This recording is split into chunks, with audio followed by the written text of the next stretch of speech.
كشف الدجى بجماله حسنت جميع خصاله صلوا عليه وآله سيد الكونين الختم المرسلين سيد الكونين الختم المرسلين آخر آمد فخر الأولين آخر آمد نوفل كمعراج أنبياء أولياء محتاج أرشد وجودش رحمة للعالمين مسجد أبا شد أبا روي سبيل مسجد أبا شد أبا روي سبيل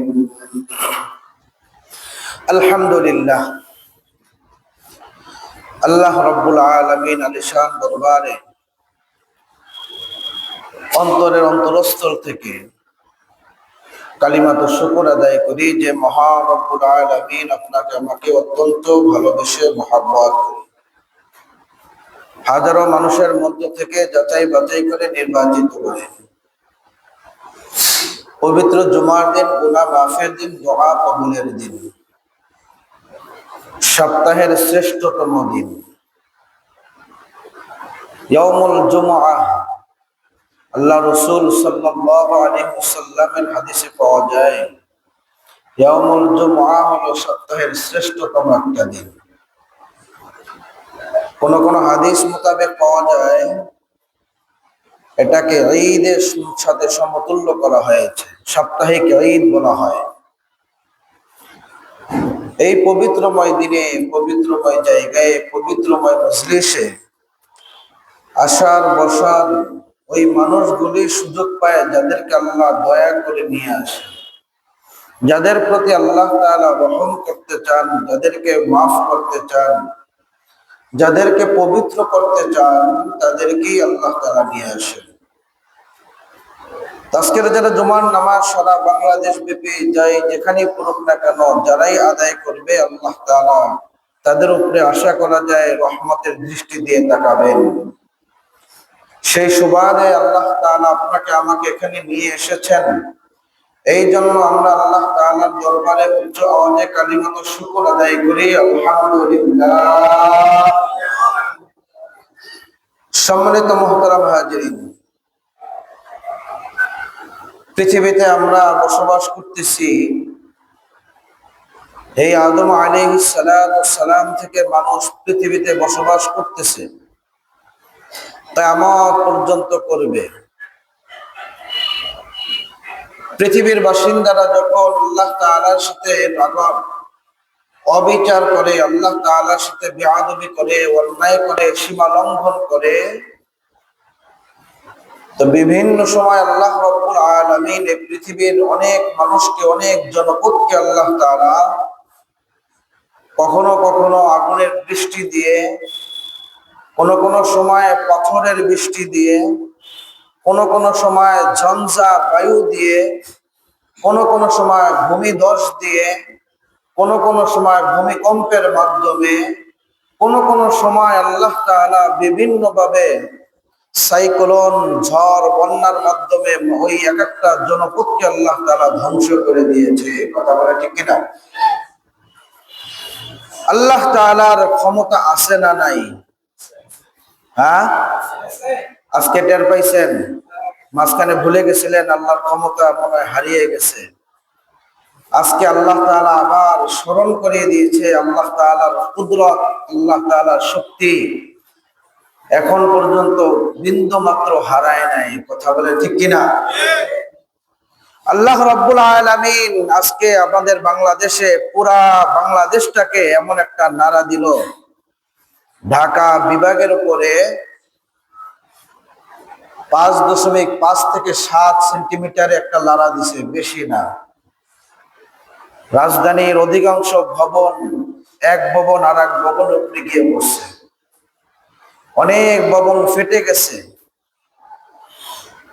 আল্লাহ তাআলা শুধুমাত্র কয়েক সেকেন্ডের একটা নাড়া, হ্যাঁ, যদি আল্লাহ চাইতেন এটাকে, এই নাড়াটা যদি 1 ঘন্টা রাখতেন, আধা ঘন্টা যদি রাখতেন, 15 মিনিট, বেশি না 15 মিনিট যদি রাখতেন, পুরা ঢাকা শহর তছনছ হয়ে যেত। কথা বলে ঠিক কিনা? আল্লাহু আলা কুল্লি শাইইন কাদির। পৃথিবীর যত বস্তু রয়েছে, পৃথিবীর যত মানুষ রয়েছে, দানব রয়েছে, জিন আছে, যা কিছু থাকে না কেন, সব কিছুর উপরে ক্ষমতা রাখেন কে? আওয়াজ তুলে বলি কে? আল্লাহ তাআলা। আল্লাহ কোরআনের বিভিন্ন জায়গায় এরকম বলেন, আল্লাহু আলা কুল্লি শাইইন কাদির, আল্লাহুস সামিউন বাসীর। আল্লাহ তাআলা সর্বশ্রোতা, সর্বদৃষ্ট, সব কিছু দেখেন, সব কিছু শোনেন। রাতের অন্ধকারে কোনো পাতা যদি, শুকনো একটা পাতা গাছ থেকে ঝরে যদি রাতের অন্ধকারে কেউ দেখে নাই, জমিনে পড়তেছে, পড়ার যে একটা আওয়াজ, এটাও কেউ শোনে না, শোনেন কে? আল্লাহ।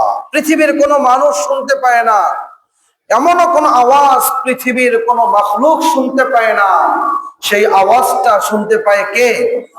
আল্লাহ। বিভিন্ন জায়গায় ভূমিকম্প মাঝে মাঝে হয়, বিভিন্ন ভাবে আঘাত আনে, বিভিন্ন ধরনের বিপদ আপদ মুসিবত আসে, এটা আল্লাহ তাআলার দোষ। কি বলেন? আল্লাহ তাআলার দোষ। মাঝে মাঝে আল্লাহ আমাদেরকে বিপদ দেয় কেন? মাঝে মাঝে আমরা বিপদগামী হই কেন? মাঝে মাঝে আমরা অসুস্থ হই, আমাদের সন্তানাদি মারা যায়, স্ত্রী মারা যায়, মা বাবা মারা যায়, আমরা নিজেরাও চলে যাই। অনেক সময় দেখা যায় আগুন লাগে বিভিন্ন জায়গায়, আগুন লেগে বহুত মানুষ মারা গেছে, এরকম নজির আছে না নাই?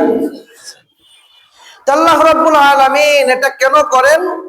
কোরআনের মধ্যে আল্লাহ রাব্বুল আলামিন বলেন, ظهر الفساد في البر والبحر بما كسبت أيدي الناس ليذيقهم। আল্লাহ রাব্বুল আলামিন বলেন, ও পৃথিবীর মুসলমান, তোমরা কানটাকে পরিষ্কার করে মনোযোগ করে শুনিয়াও। আল্লাহ রাব্বুল আলামিন বলেন, যাহারাল ফাসাদু ফিল বাররি ওয়াল বাহর, জল এবং স্থলে, জল এবং স্থলে, জমিনের উপরে এবং সমুদ্রের মধ্যে, নদী নালার মধ্যে যত প্রকার মুসিবত আসে, যত প্রকার বালা মুসিবত বিপদ আপদ আসে, আল্লাহ রাব্বুল আলামিন বলেন, যাহারাল ফাসাদু ফিল বাররি ওয়াল বাহরি বিমা কাসাবাত।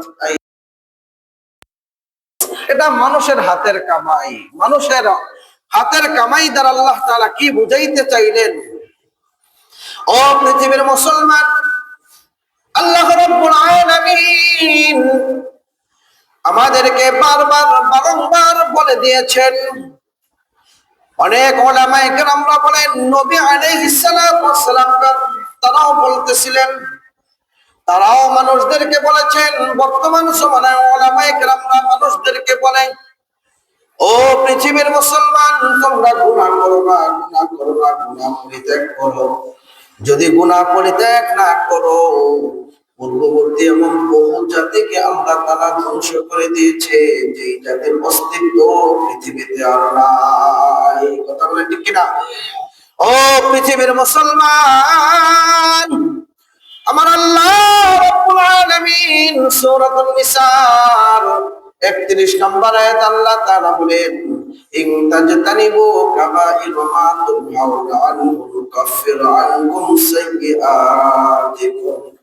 ও পৃথিবীর মুসলমান, আল্লাহ তাআলা বলেন, আমাদেরকে একটা সতর্কবাণী দিয়ে বলেন, আমাদেরকে সাহস জোগানোর জন্য একটা সতর্কবাণী দিলেন। আল্লাহ তাআলা বলেন, ইন তাজতানিবু, ও পৃথিবীর মুসলমান, যদি তোমরা গুনাহ থেকে বাঁচতে পারো, ইন তাজতানিবু, যদি তোমরা বেঁচে যাও, বাঁচতে পারো, কাবাইরা, কবিরা গুনাহ থেকে। কি গুনাহ? কবিরা গুনাহ থেকে যদি তোমরা বাঁচতে পারো, ইন তাজতানিবু কাবাইরা মা তুনহাউনা আনহু নুকাফির আনকুম সাইয়্যাতিকুম। আমি আল্লাহ রাব্বুল আলামিন তোমাদের কবিরা গুনাহ ব্যতীত যত গুনাহ রয়েছে, কবিরা গুনাহ ব্যতীত যত অপরাধ রয়েছে, আমি আল্লাহ তাআলা তুমি না চাইতে আমি মাফ করে দিব। আওয়াজ করে বলি সুবহানাল্লাহ। ও পৃথিবীর মুসলমান, কবিরা গুনাহগুলো কি জানা দরকার আছে না? কে কে কবিরা গুনাহ জানা দরকার আছে না ভাই? কোন কোন কাজগুলো কবিরা গুনাহ? ওই কাজগুলো যদি আমাদের কারো মাধ্যমে সংগঠিত হয়ে থাকে, আজকে আমরা এখান থেকে তওবা করে ইস্তেগফার করে বিদায় নিব। আর যদি না থাকে, আল্লাহ তাআলার কাছে শুকরিয়া আদায় করে প্রশংসা আদায় করে আল্লাহ তাআলার সাহায্য চাইব যে মৃত্যু পর্যন্ত যেন আমার দ্বারা আপনাদের মাধ্যমে যেন কবিরা গুনাহ না হয়। আল্লাহ তাআলার কাছে এরকম দোয়া করব, আল্লাহ তাআলা আমাদের দোয়াগুলো কবুল করুন। সকলে বলে আমিন। আল্লাহ রাব্বুল আলামিন বলেন, কবিরা গুনাহ কি? মানুষ এক মানুষ অপর মানুষের সাথে অন্যায় করে, ভুল করে, ভুল করার পরে অন্যায় করার পরে মাপ চায়। মানুষ মাফ করতে চায় না, মাফ করতে চায় না, মানুষ বারবার ফিরে দেয়, একবার দুইবার তিনবার, এরপরে যদি পাওটা জড়ায় ধরে তাহলে বলেন ওই মানুষটা মাফ না করে পারে নাকি? এমন পাথর হৃদয়ে পৃথিবীতে আছে নাকি? যদি পাও যদি জড়ায় ধরে তারপরও ওই মানুষটাও এরপরও কিছু মানুষ মাফ করতে চায় না। আছে কিনা এরকমের? কিন্তু আমার আল্লাহ রাব্বুল আলামিন এত সহনশীল, এত দয়ালু, এত মেহেরবান। আল্লাহ রাব্বুল আলামিনের সামনে যদি আপনি যদি একটাবার বলেন আল্লাহ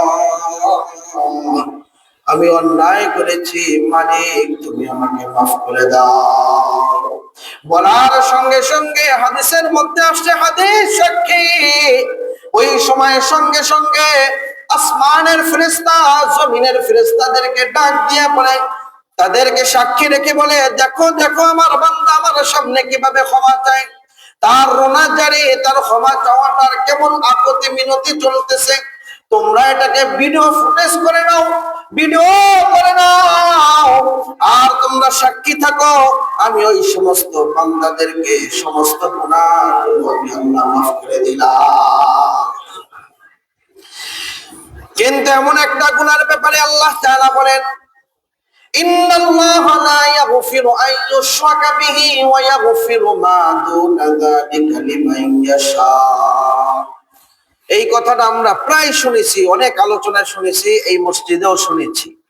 আল্লাহ তাআলা বলেন, ইন্নাল্লাহ নিশ্চয়ই আল্লাহ তাআলা লা ইয়াগফিরু ক্ষমা করবেন না, ইন্নাল্লাহা লা ইয়াগফিরু আন ইউশরাকা বিহি, আল্লাহ তাআলার সাথে কোন মানুষ যদি শিরিক করে, কোন মানুষ যদি আল্লাহ তাআলার সাথে ইবাদতের দিক দিয়ে, মান সম্মানের দিক দিয়ে, সিফাতের দিক দিয়ে কোন মানুষ যদি আল্লাহ তাআলার কাছে আল্লাহ তাআলার সাথে যদি শিরিক করে ফেলে, আল্লাহ তাআলা বলে ইন্নাল্লাহা লা ইয়াগফিরু আন ইউশরাকা বিহি, আমি আল্লাহ কখনো শিরিকের অপরাধ, শিরিকের গুনাহ আমি কখনো ক্ষমা করব না। কিন্তু আল্লাহ রাব্বুল আলামিন আপনাকে আমাকে আমাদের জন্য সুসংবাদ জানিয়ে বলতেছেন, বিশ্বনবী সাল্লাল্লাহু আলাইহি ওয়াসাল্লাম বলেন, ক্ষমা যদি ক্ষমা চাওয়ার মতো চোখের পানি যদি ছাড়তে পারে, ঝরতে পারে, চোখের পানি সারার ঝরার যত আকর্ষণ হয়, আল্লাহ তাআলার যদি মায়া লাগাইতে পারো, ওই শিরকের গুনাহ আমার আল্লাহ মাফ করে দিতে পারে। পারে কিনা? একটা জ্বলন্ত প্রমাণ নিয়ে নেন। আল্লাহর নবী সাহাবী, এমন একজন সাহাবী, বিশিষ্ট সাহাবী, জলিল কদর সাহাবী, দাহিয়াতুল কলবি রাদিয়াল্লাহু তাআলা আনহু, নাম শুনছেন নি? দাহিয়াতুল কলবি রাদিয়াল্লাহু তাআলা আনহু এমন একজন সাহাবী, আল্লাহ তাআলার কাছে মনোনীত বান্দা হয়েছিলেন, আল্লাহ তাআলার কাছে একজন নির্বাচিত বান্দা হয়েছিলেন, যিনি ইসলাম গ্রহণ করার আগে একজন নয়, দুইজন নয়, কোন কোন কিতাবের মধ্যে পাওয়া যায় 7 থেকে 12 জন কন্যা সন্তানকে জীবন্ত মাটির নিচে পুঁতে ফেলেছিলেন। এমন অপরাধ পৃথিবীতে এখন আর তেমন মানুষ করে না। তখন দাহিয়াতুল কলবি ইসলাম গ্রহণ করে নাই। যেই দিন আল্লাহর নবীর দরবারে আসবেন ইসলাম গ্রহণ করার জন্য, ইসলাম গ্রহণ করার জন্য যখন আসবেন, আল্লাহ তাআলা বিশ্ব নবী সাল্লাল্লাহু আলাইহি ওয়াসাল্লামকে আগের দিন রাত্রে স্বপ্নের মাধ্যমে জানায়া দিলেন, আগামীকাল দাহিয়াতুল কলবি আসবে ইসলাম গ্রহণ করার জন্য। ও আল্লাহর পয়গম্বর, আপনি তাকে গ্রহণ করে নিয়েন। সুবহানাল্লাহ। পরের দিন যখন সকালবেলা দাহিয়াতুল কলবি রাদিয়াল্লাহু তাআলা আনহু ইসলাম গ্রহণ করার জন্য বিশ্বনবী সাল্লাল্লাহু আলাইহি ওয়াসাল্লামের দরবারে আসলেন। আসার সঙ্গে সঙ্গে ওমর রাদিয়াল্লাহু তাআলা আনহু এমনকি অন্যান্য বড় বড় সাহাবীরা, আল্লাহর নবীর সামনে যারা উপস্থিত ছিলেন, অধিকাংশ সাহাবীরা তাদের তরবারির খাপ থেকে তরবারিটা বের করে বলতেছে, দাহিয়াতুল কলবির গর্দানটা ফলায় দিতে হবে, কারণ ওর মতো পাপিষ্ট, ওর মতো এত বড় নাফরমান বান্দা আল্লাহর দরবারে নাই, জমিনের উপরে আর নাই, তো ও আপনার দরবারে আসতে পারে না। ও পৃথিবীর মুসলমান, দাহিয়াতুল কলবি রাদিয়াল্লাহু তাআলা আনহুর ব্যাপারে বিশ্বনবী সাল্লাল্লাহু আলাইহি ওয়াসাল্লাম বললেন, ও সাহাবায়ে কেরাম, তোমরা শান্ত হয়ে যাও। ওমর শান্ত হও, খলিফাতুল মুসলিমিন আবু বকর তুমিও শান্ত হয়ে যাও। দেখিস ওই লোকটা কি বলে। আল্লাহর নবীর দরবারে এসে ইসলাম গ্রহণ করে, কালিমা পড়ে আল্লাহ তাআলার দরবারে এসে আল্লাহর নবীর কাছে আল্লাহর নবীর হাতে হাত মিলে কালিমা পড়ে মুসলমান হয়ে গেল। লা ইলাহা ইল্লাল্লাহু মুহাম্মাদুর রাসূলুল্লাহ। আওয়াজ করে বলি সাল্লাল্লাহু আলাইহি ওয়াসাল্লাম। আল্লাহ রাসূল সাল্লাল্লাহু আলাইহি ওয়াসাল্লামের হাতে হাত মিলে ইসলাম গ্রহণ করলেন। ইসলাম গ্রহণ করার পরে দাহিয়াতুল কলবি রাদিয়াল্লাহু তাআলা আনহু বিশ্বনবী সাল্লাল্লাহু আলাইহি ওয়াসাল্লামকে ডাক দিয়ে বললেন, ও আল্লাহর পয়গম্বর, আমি তো ইসলাম গ্রহণ করেছি, আল্লাহ তাআলা কি আমার গুনাহগুলো maaf করে দিবেন নাকি পিছনের?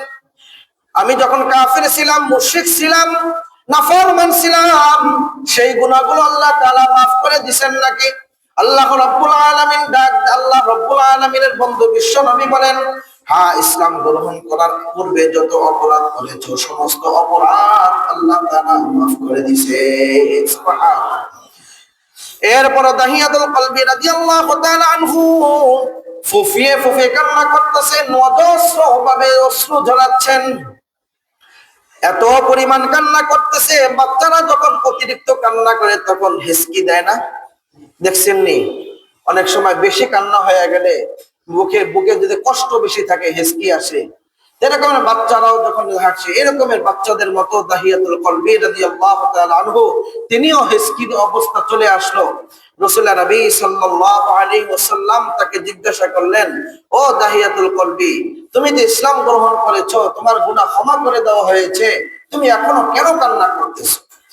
বলতেছে, ও আল্লাহর পয়গম্বর, আমি যে অপরাধগুলো করেছি অপরাধ পৃথিবীর কোনো মানুষ করতে পারে না। যার অন্তরের মধ্যে সামান্যতম দয়া আছে, যার অন্তরের মধ্যে সামান্যতম মায়া আছে, ওই মানুষটা এই অপরাধ করতে পারে না। আল্লাহর নবী বর্ণনা করতে বললেন, ও দাহিয়াতুল কলবি, তুমি তাহলে একটু বর্ণনা করে বিশ্ব নবীকে একটু জানায়া দাও। দাহিয়াতুল কলবি বলতেছে, ও আল্লাহর পয়গম্বর, আমি যখন আমার একটা করে, একটা নয়, দুইটা নয়, ৬-৭টা সন্তান যখন জীবন্ত মাটির নিচে পুঁতে ফেললাম, তেমন কোনো মায়া লাগে নাই। কিন্তু ৮ম নাম্বার অথবা ৭ম নাম্বার যেই কন্যা সন্তানটাকে মাটির নিচে যখন পুঁতে ফেলতে যাই, তার মাকে বলি, আমার কন্যা সন্তানটাকে সুন্দর করে সাজিয়ে গুছিয়ে দাও, সুন্দর কাপড় পরিয়ে দাও, পরিচ্ছন্ন নতুন কাপড় পরিধান করিয়ে দাও। আমি আমার সন্তানটাকে নিয়ে নানার বাড়ি বেড়াইতে যাব, একটা ছলনা তৈরি করলাম। ওর মা আমার ছলনা বুঝতে পারলো না, আমার ছলনা সে বুঝতে পারলো না। আমার সন্তানটাকে যখন সাজিয়ে গুছিয়ে দিল, আমি আমার সন্তানটাকে নিয়ে পাহাড়ের দিকে যাইতেছি। যেই মাত্র পাহাড়ের পাদদেশে চলে গেলাম, আর কি ওখানে আমার ব্যাগের ভিতর থেকে, আমার কাপড়ের মধ্য থেকে মাটি খনন করার অস্ত্র যখন বের করলাম, খন্তা কুড়াল যখন বের করলাম, আর আমি মাটি খনন করতেছি আমার কন্যা সন্তানটা বারবার আমার কাপড়ের মধ্যে, আমার শরীরে মাটি এসে লাগে, আর আমার কন্যা সন্তানটা আমার শরীরের মাটিটা ঝেড়ে দিতেছে, পরিষ্কার করতেছে, আর ডাক দেয়া বলে, আপু তুমি কেনই বা এত কষ্ট করো, এখানে মাটি কেন খনন করো? ও জানে না আজকে ওর শেষ দিন, আমি জানি ওর আজকের শেষ দিন। যখন মাটি খনন হয়ে গেল, ও দুনিয়ার মুসলমান, যখন মাটি খনন কমপ্লিট হয়ে গেল, আমার কন্যা সন্তানটাকে ডাক দিয়ে বললাম, মারে আয় দেখে যা মাটিটা পরিপূর্ণ খনন করা হয়েছে কিনা। যেই মাত্র কাছে আসলো, আমি আমার একটা কন্যা সন্তানটাকে ধাক্কা দিয়ে আমি গর্তের মধ্যে ফেলাইয়া দিলাম। যেই মাত্র ফেলাইলাম, আমার কন্যা সন্তানটা ডাক দিয়া দিয়া বলতেছে, আব্বা আমি তোমার সাথে আর থাকবো না, আমাকে ছেড়ে দাও, আমি আর থাকতে রাজি না, আমাকে ছেড়ে দাও, যদি প্রয়োজন হয় আমার দু চোখ যেদিকে যায় আমিও সেই দিকে চলে যাব, তোমার ঘরে থাকবো না, তোমার খাবার খাবো না, তোমার দেওয়ার কাপড় পরিধান করবো না, প্রয়োজনে তোমাকে বাবা বলেও আর পরিচয় দিব না, যদি আমার পরিচয় দিতে তোমার লজ্জা লাগে আমিও তোমার পরিচয় দিব না, তুমি আমাকে এখান থেকে উদ্ধার করো, আমাকে বাঁচাও। যত বারবার বলতেছিলাম, এই কন্যা সন্তানটা বারবার বাবার কাছে আকতি মিনতি জানানোর পরে বাবের দয়া একটু মাত্র দয়া হইল না, অমনি করে উপর থেকে একটা বড় পাথর নিয়ে যেই মাত্র কন্যা সন্তান মাথার উপরে ছেড়ে দিল, মাথার উপরে পরে মাথাটা ফেটে শৃঙ্গি দিয়ে রক্ত বের হয়ে গেল, কিছু রক্ত আমার শরীরে এসে লেগেছে। ওই মুহূর্তে এমন একটা সময় কন্যা সন্তানের ডাক দিয়েছে, আব্বা আব্বা বলে একটা ডাক দিয়েছে, ওই ডাকটা আজও আমার কানের মধ্যে বাজতেছে, আমি বলতে পারতেছি না আমার কত সন্তান হত্যা করেছে, এই সন্তানের হত্যা ঘটনাটা আমার আজও চোখের সামনে বাজতেছে। ও পৃথিবীর মুসলমান, আল্লাহ রাব্বুল আলামিন এক আয়াতের মধ্যে বলেন, কোন মানুষ যদি, কোন কাফের মুশরিক যদি ইসলাম গ্রহণ করে, ইসলাম গ্রহণ করার পূর্বে যত অপরাধ করেছে সমস্ত অপরাধ আল্লাহ তাআলা মাফ করে দেন। সুবহানাল্লাহ কইবেন না? আল্লাহ তাআলা ক্ষমা করে দেন, মাফ করে দেন। দাহিয়াতুল কলবে ইসলাম গ্রহণ করার পরও তার ওই অপরাধের কথা ভুলতে পারে নাই, ওই অপরাধের কথা তিনি আজও পর্যন্ত ভুলতে পারে নাই। আল্লাহ রাব্বুল আলামিন কোরআনে কারীমের মধ্যে বলেন, ওয়া মাইয়াকুতুল মুমিনান মুতাআম্মিদান ফাজাযাউহু জাহান্নাম। আল্লাহ রাব্বুল আলামিন বলেন, কোন মুমিন বান্দাকে যদি কেউ যদি হত্যা করে, কোন মুমিন বান্দাকে কেউ যদি আঘাত দিয়ে মেরে ফেলে, কোন মুমিন বান্দাকে কোন মানুষ যদি মেরে ফেলে, যেই মানুষটা মারবে ওই মানুষটার ঠিকানা হবে কোথায়? আওয়াজ দিয়া বলেন কোথায়? জাহান্নাম। এটা আল্লাহ তাআলার কোরআনের কথা। এই আয়াতটা দাহিয়াতুল কলবি রাদিয়াল্লাহু তাআলা আনহু যখন তার কানের মধ্যে আসলো, তখনই সে স্থির থাকতে পারে না, তখন সে বেকুলতা হয়ে যায়, নিজের ব্যালেন্স হারিয়ে ফেলে কান্নারত অবস্থায়। ও দুনিয়ার মুসলমান ইমানদার, কবিরা গুনাহ কাকে বলে? কবিরা গুনাহ কাকে বলে আজকে আমরা জেনে নিব। কবিরা গুনাহ হয় কোন মানুষকে যদি কোনো মানুষ অন্যায় ভাবে হত্যা করে ফেলে।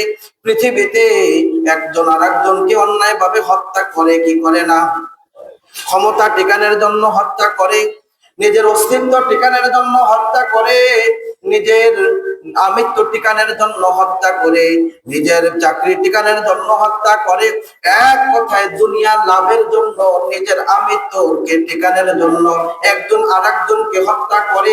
আল্লাহ রাসূল সাল্লাল্লাহু আলাইহি ওয়াসাল্লাম বলেন, যারা এমন কাজ করবে তাদের ঠিকানা হলো জাহান্নাম। ও পৃথিবীর মুসলমান, এটা হলো কবিরা গুনাহ। কবিরা গুনাহ কাকে বলে?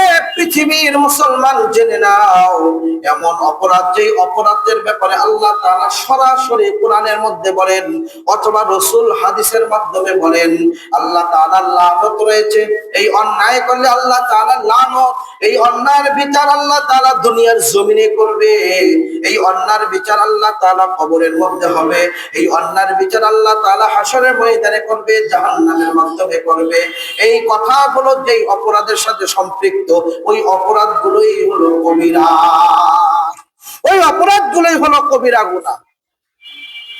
ও পৃথিবীর মুসলমান, আল্লাহ রাব্বুল আলামিন আমাদের জন্য বিধান দিয়ে দিয়েছেন। মানুষ জিনা করে না? করে নাকি? না সবাই ভালো? সবাই ভালো না, কিছু মানুষও জিনা করে। এদের ব্যাপারে কোরআনের মধ্যে এটাও কিন্তু এক ধরনের কবিরা গুনাহ। আল্লাহ রাব্বুল আলামিন কোরআনের মধ্যে বলেন ওয়ালা তাকরাবুজ জিনা ইন্নাহু কানা ফাহিশা ওয়া সাআ সাবিলা। আল্লাহ রাব্বুল আলামিন বলেন তোমরা জিনার আশেপাশেও যেও না, কারণ এটা এমন একটা অপরাধ, এমন একটা গুনাহ, এটা এমন একটা ফাহিশা, জঘন্যতম অপরাধ, যেই অপরাধের তওবা ছাড়া আল্লাহ তাআলা ক্ষমা করেন না। আল্লাহ রাব্বুল আলামিন জিনা করলে কি বিচার, এটাও কোরআনের মধ্যে আল্লাহ তাআলা বলেন সূরাতুন নূরের 2 নম্বর আয়াতে 18 নম্বর পারায় আল্লাহ তাআলা বলেন আয-যানিয়াতু ওয়াজ-যানি ফাজলিদু কুল্লা ওয়াহিদিন মিনহুমা মিআতা জালদা। আল্লাহ রাব্বুল আলামিন এই আয়াতের আগে আরেকটা আয়াত আল্লাহ তাআলা কোরআনে দিয়েছিলেন। যখন নাজিল হইতেছিল তখন এই আয়াতটা কোরআনের মধ্যে ছিল আশ-শাইখু ওয়াশ-শাইখাতু ইলা জানায়া ফাকতুলু। এই আয়াতটা কোরআনের মধ্যে ছিল এক সময়। যখন কোরআন পরিপূর্ণ হয়ে যায় আল্লাহ রাব্বুল আলামিন কিছু আয়াতকে বাদ দিয়ে ওইটাকে হাদিসে কুদসি নামে পরিচিত করেন। হাদিসে কুদসির নাম শুনছেন না? হাদিসে কুদসি, হাদিসে কুদসির নামে পরিচিত করেন। আর কিছু আয়াত, যে আয়াতগুলো কোরআনে রেখে দিয়েছে ওইটা এখন আজ পর্যন্ত আছে। সুবহানাল্লাহ। আল্লাহ রাব্বুল আলামিন ওই আয়াতের মাধ্যমে বলেন যে ওই আয়াতটা রহিত হয়ে গেছে কিন্তু বিধান আজও পৃথিবীতে আছে। আয়াত রহিত হয়েছে কিন্তু বিধান আছে। বিধান কি? কোন বিবাহিত পুরুষ অথবা মহিলা তারা যদি জিনা করে তাদের জন্য বিধান হলো তাদেরকে পাথর নিক্ষেপ করে তাদেরকে হত্যা করে ফেলা। এই বিধান এখনো আছে না? যদিও বাংলাদেশে নাই, জিনার বিচার হয় না, কিন্তু বিধান তো আছে। কি বলেন, আছে না? আল্লাহর নবী সরকার দু আলম রাহমাতাল লিল আলামিনের কাছে এক মহিলা এসে বিশ্বনবী সাল্লাল্লাহু আলাইহি ওয়াসাল্লামের কাছে বলতেছে, ও আল্লাহর পয়গম্বর, আমি জিনা করেছি, আপনি আমাকে জিনার হদ আমার উপরে প্রয়োগ করুন, জিনার শাস্তি দিন, কারণ আপনার শাস্তি আমি যতটুকু সহ্য করতে পারবো, আখিরাতের শাস্তি আমি সহ্য করতে পারবো না। একটা কথা বলেন তো, দুনিয়ার শাস্তি বড় না আখিরাতের শাস্তি বড়? আওয়াজ দেয়া বলেন। দুনিয়ার অপরাধের বিচার বড় হয় না আখিরাতের সময় অপরাধের বিচার বড়? তো দুনিয়া থেকে যদি অল্প শাস্তি নিয়ে যদি সে যদি মুক্তি পেতে পারে, এই মুক্তির আশায় ওই মহিলা রাসূলের কাছে এসে বলে, আমি জিনা করেছি, আমাকে মুক্তির ব্যবস্থা করে দেন। আমি জিনা করেছি, আমার সন্তান হয়ে গেছে। আল্লাহর নবী সরকারে দু আলম তাকে পরীক্ষা করার জন্য বলতেছে, জিনা কাকে বলে তুমি কি জানো নাকি? আল্লাহর পয়গম্বর, জিনা জানি, আমি জিনা করেছি, যার কারণে আমার এমন একটা জাদুর সন্তান হয়েছে। আমি এখন কি করব? আমার একটা সন্তান হয়েছে, আমাকে শাস্তির ব্যবস্থা করুন, আমাকে জিনার হদ আমার উপরে প্রয়োগ করুন। বিশ্বনবী সাল্লাল্লাহু আলাইহি ওয়াসাল্লাম এই মহিলাকে বলল, তোমাকে যদি এখন যদি হদ প্রয়োগ করে হয়, তোমার যদি মৃত্যুদণ্ড দেওয়া হয়, তাহলে এই সন্তানের দেখাশোনা, এই সন্তানের ভরণ পোষণ দিবে কে? সুতরাং এখন নয়, এই সন্তান যেদিন নিজের হাতে খেতে পারবে ওই দিন তুমি এসো। ও পৃথিবীর মুসলমান, এই মহিলা যেদিন মহিলার সন্তানটা নিজের হাতে খেতে পারতেছে, অর্থাৎ 2 থেকে 2.5 বছর 3 বছর দুধ ছাড়ছে, স্তন ছেড়ে ফেলে ছাড়ছে, মোটামুটি প্রায় 3.5 বছর বা 4 বছরের মতো হয়েছে। কোলে করে নিয়ে আসছে, হাতের মধ্যে একটা রুটি নিয়ে, হাদিসের মধ্যে আসছে হাতে হাতে রুটি নিয়ে আসছে, এসে বলতেছে, ওগো আল্লাহর পয়গম্বর, আমার সন্তান নিজ হাতে এখন খেতে পারে, আমাকে শাস্তির ব্যবস্থা করে দেন। দেখেন এই মহিলা ততদিন পর্যন্ত অপেক্ষা করেছে যে আমার সন্তান কোন দিন নিজের হাতে খাবে, ওই দিন আমার উপরে শাস্তি প্রয়োগ হবে।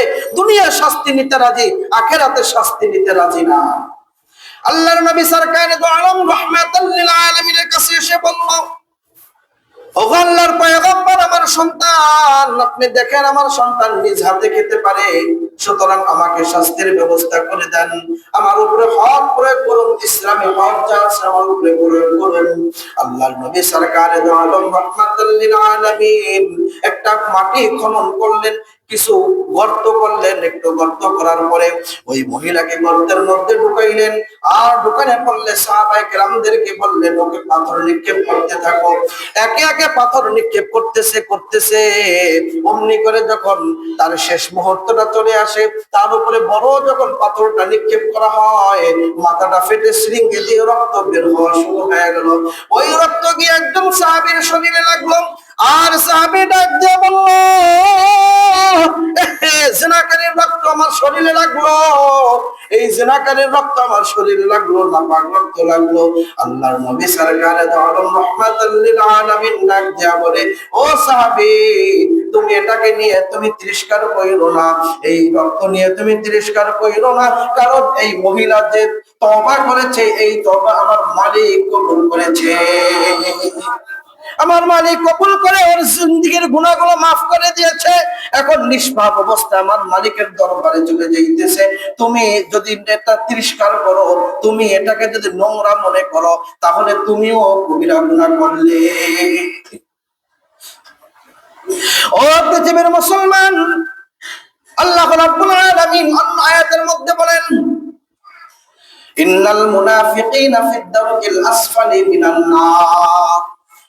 এখন রাসূলুল্লাহ সাল্লাল্লাহু আলাইহি ওয়াসাল্লামের সময় মুনাফিক ছিল, এখন তার মুনাফিক নাই। হ্যাঁ, হয়তো রাষ্ট্রীয়ভাবে থাকলে, সামাজিকভাবে নাই, সামাজিকভাবে থাকলেও ঘরে ঘরে নাই।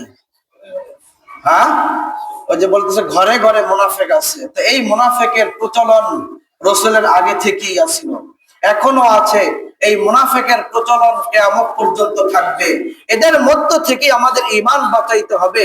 এই আপনার সাথে চলবে, আপনার সাথে খাবে, আপনার সাথে ঘুমাবে, আপনার সাথে চায়ের স্টোরে বসে আড্ডা দিবে, আপনার ঈমানটাকে নষ্ট করে ফেলবে। আপনার সাথে চলে চলে আপনার ক্ষতি করবে, আখিরাতের ক্ষতি করে ফেলবে। আপনি নামাজে আসতে চাইবেন, চায়ের স্টোরে বসছেন, নামাজে আসতে চাইবেন, আর সেই বন্ধু ডাক দিয়ে বলবে, দোস্ত এত সকালে যাওয়া দরকার নাই, আজান হইছে, আরো বহু সময় বাকি আছে, একটু পরে যাও না। এই আপনাকে ছলনা দিয়ে বিভিন্ন ধরনের কৌশলে আপনাকে দিন থেকে দূরে সরাইয়া দিতেছে। এমন বন্ধু আছে না নাই? এরা বন্ধু নামে শত্রু। কথা বলে ঠিক কিনা? এরা বন্ধু নামে কি? শত্রু। এরা আপনার উপকার চায় না, সে নিজেও বিপদগামী হচ্ছে, আপনাকেও বিপদগামী করতেছে, সে নিজেও অপরাধ করতেছে, আপনাকেও অপরাধের মধ্যে শামিল করতেছে। কথা বলে ঠিক কিনা? আল্লাহ তাআলা এমন ধরনের মানুষ থেকে আমাদেরকে হেফাজত করুন। আল্লাহ রাব্বুল আলামিন বলেন, ইন্নাল মুনাফিকিনা ফিদ দারকিল আসফালি মিনান নার।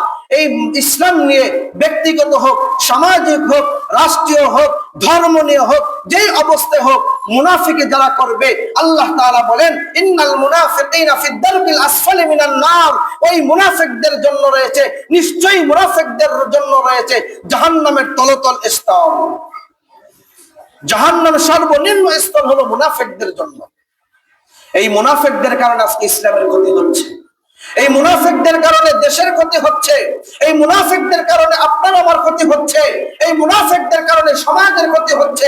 ঐক্যবদ্ধ হতে পারতেছে না, দেশ ঐক্য হতে পারতেছে না, ওলামায়ে কেরামরা ঐক্য হতে পারতেছে না। ওলামায়ে কেরামরা মাঝে মাঝে ঐক্য হতে চায়, বিভিন্ন ব্যানারে দেখা যায়, বিভিন্ন ভিডিওতে দেখা যায় ওলামায়ে কেরাম এক হয়ে গেছে, এক জায়গায় বসছে, আবার মুনাফিকি করে ওখান থেকে তার ফাটল সৃষ্টি করে দেয়। এরকমের মুনাফিক নামক ওলামায়ে কেরাম, মুনাফিক নামক বহুত আলেম বাংলাদেশেও আছে, কথা বলে ঠিক কিনা? এই মুনাফিকদের কারণে মুসলিম উম্মাহ ঐক্য হতে পারতেছে না। মুসলিম উম্মাহ ঐক্য না হওয়ার কারণে আজকে মুসলমানদের এত দুর্দশা, মুসলমানদের এত বিপদগামী, মুসলমানদের এত কঠিন অবস্থা, কথা বলেন ঠিক কিনা? শুধু মুনাফিকদের জন্য। কাফেররা যতটা ক্ষতি করছে তার থেকে বেশি করছে মুনাফিকরা, কথা বলেন ঠিক কিনা? কাফেররা যতটা ইসলামের ক্ষতি করেছে তার থেকে কয়েক গুণ বেশি করছে মুনাফিকরা। কারণ মুসলমানদের সাথে চলতো, মুসলমানদের সাথে ফিরতো, মুসলমানদের সাথে ওঠা বসা, কথাবার্তা, ঘুম, খাওয়া দাওয়া, বন্ধুত্ব সবকিছু চলতেছে, কিন্তু মুসলমানদের কথা নিয়ে তাদের দলের মধ্যে লাগিয়ে দেয়, মুসলমানদের দুর্বলতা পয়েন্ট গুলো তাদেরকে জানিয়ে দেয়। এই ধরনের মুনাফিক যারা রয়েছে তাদের জন্য হলো জাহান্নাম। আল্লাহ রাব্বুল আলামিন অন্য আয়াতের মধ্যে বলেন, এটাও কবিরা গুনাহ, অন্য আয়াতের মধ্যে বলেন ইন্নামা ইয়াকুলুনা ফি বুতুনিহিম নারা ওয়া সায়াসলাউনা সাঈরা। আল্লাহ রাব্বুল আলামিন বলেন, আল্লাহ তাআলা সূরা নিসার মধ্যে আল্লাহ তাআলা বলেন ইন্নামা ইয়াকুলুনা ফি বুতুনিহিম নারা। এক শ্রেণীর মানুষ আছে সমাজের মধ্যে থাকে, এই সমাজেও হয়তো থাকতে পারে, অন্যান্য সমাজেও আছে, যেই মানুষগুলো রয়েছে এতিমের হক নষ্ট করে, এতিমের সম্পদ নষ্ট করে খায়, আছে নাকি? কম না বেশি? যারা দুর্বল এদের জায়গায় তারা বিল্ডিং উঠায়। এতিমরা বেশিরভাগ দুর্বলই থাকে, যখন মারা যায় তাদের বাবা মা অথবা কেউ মারা গেলে তারা কিন্তু অসহায় হয়ে যায়। এই অসহায়তা দুর্বলতা মনে করে এই জায়গায় সে ভিত্তি স্থাপন করতে থাকে, ঘর করে, দেয়াল দেয়, সীমানা ঠেলতে থাকে, কথা বলে ঠিক কিনা? এমন মানুষ আছে না নাই? এতিমের হক নষ্ট করে, এতিমের নামে বিদেশ থেকে বহু টাকা দেশে আসছে, সেই টাকাগুলো নিজে এতিম সাইজা খাইতেছে। এমন অনেক চেয়ারম্যান মেম্বার পাওয়া যায় খুঁজলে, বিগত চেয়ারম্যান মেম্বার ছিল, নিজে উপস্থিত থাইকা নিজের স্বামীর বিধবা বানায় আছে, নিজের স্বামী অর্থাৎ মহিলা নিজের স্বামীর বিধবা করতেছে। নিজে এমন চেয়ারম্যান, পুরুষ চেয়ারম্যান আছে যিনি উপস্থিত রয়েছে, স্ত্রীকে বিধবা বানাইছে, নিজে মারা গেছে, অর্থাৎ নিজেকে মেরে ফেলছে, মরে নাই কিন্তু এখনো উপস্থিত জেতা আছে, জেতা থাইকো বলতেছে সে তার স্ত্রী বিধবা কার্ড করে দিছে, আমি মরে গেলেও খাইতে পারবা, আজীবন চলতে থাকবে, কার্ড একটা বানায় দিছে। এরকম মানুষ আছে না নাই? এতিমের নামে অনেক সহযোগিতা আসে বৈদেশিক ভাবে, সেই সহযোগিতা গুলো যারা মেরে খেয়েছে আজকে তারা দেশে নাই, কথা বলেন ঠিক কিনা? যারা মেরে খেয়েছে এতিমের হক, গরিবের হক যারা খেয়েছে, তাদের হক পাই টু পাই এখন দেওয়া লাগতেছে। যারা মেরে খেয়েছে তারা আজ দেশে নাই, এমন হতে পারে তাদেরও ফাঁসি হওয়ার সম্ভাবনা আছে, আল্লাহ রাব্বুল আলামিন বলেন এতিমের হক যারা খায় এটাও কবিরা গুনাহ। এরপরে দেখেন সর্বশ্রেষ্ঠতম আরেকটা কবিরা গুনাহ আছে, যেই কবিরা গুনাহ আমরা সবাই করি। জানতে চান সেটা? যেই কবিরা গুনাহটা আমরা অধিকাংশ সমাজে যদি 100% লোক থাকে, এর মধ্যে 95% মানুষগুলো ওই কবিরা গুনার মধ্যে লিপ্ত। আমরা অনেকেই আছি। জানতে চান? তাহলে আবার বকা দিবেন যে হুজুর আমাকেই বকলেন, এতক্ষণ যা কইছেন এখন আমগো উপরে আসলো, এটা কেমন কথা? ও মুসলমান, এটা না পড়ে আর পারা যায় না। দেখেন 5 ওয়াক্ত নামাজ এটা দিয়েছে কে? নামাজ পড়ার বিধান কার? অনেকে বলে নামাজ পড়া, আল্লাহ তাআলা নামাজ পড়তে বলছে, নামাজ কায়েম করতে বলছে, পড়তে তো বলে নাই। ও মিয়া, নামাজ কায়েম করা তো প্রতিষ্ঠিত করা, সমাজে জামাত প্রতিষ্ঠিত করা, নামাজ কায়েম করা, এটা কি একা কি সম্ভব? আচ্ছা, এই বিল্ডিংটা যখন বানাইলো, বা যেই বিল্ডিং বানায় কোন এক মিস্ত্রির দ্বারাই কি সম্ভব হয়েছে? হ্যাঁ, রাজমিস্ত্রির পুরো বিল্ডিং কমপ্লিট, রং টং সব ইলেকট্রিক যা আছে সম্ভব? এখানে রং মিস্ত্রি কাজ করেছে, কাঠ মিস্ত্রি কাজ করেছে, তারপরে ইলেকট্রিক মিস্ত্রি কাজ করেছে, রড মিস্ত্রি কাজ, বিভিন্ন ধরনের মিস্ত্রিরা কাজ করছে, এরপর একটা বিল্ডিং দাঁড়িয়েছে, একটা বিল্ডিং স্থাপন হয়েছে। তো সমাজের মধ্যে যখন জামাত প্রতিষ্ঠিত হবে, নামাজ প্রতিষ্ঠিত হয়ে যাবে, তখন ওই সমাজটাকে বলা হয় নামাজ স্থাপন করেছে, নামাজ কায়েম করেছে। এটা কি নামাজ পড়ে না না পড়ে? আওয়াজ দিয়ে বলেন, পড়ে না না পড়ে? যারা পড়ে না ঠিক মতো তারা কথাও বলতেছে না, কারণ কথা বললে ধরা খাবে তোসকে, এজন্য কথা বলতেছে না। আর যারা মোটামুটি কিছুটা পড়ে তারাই আওয়াজ দিতেছে বেশি। নামাজ পড়ে কায়েম হয় না, না পড়ে কায়েম হয়? তো নামাজ আমরা কায়েম করলাম, প্রতিষ্ঠিত করেছি, পারি নাই করতে? করতে পারছি? পারি নাই।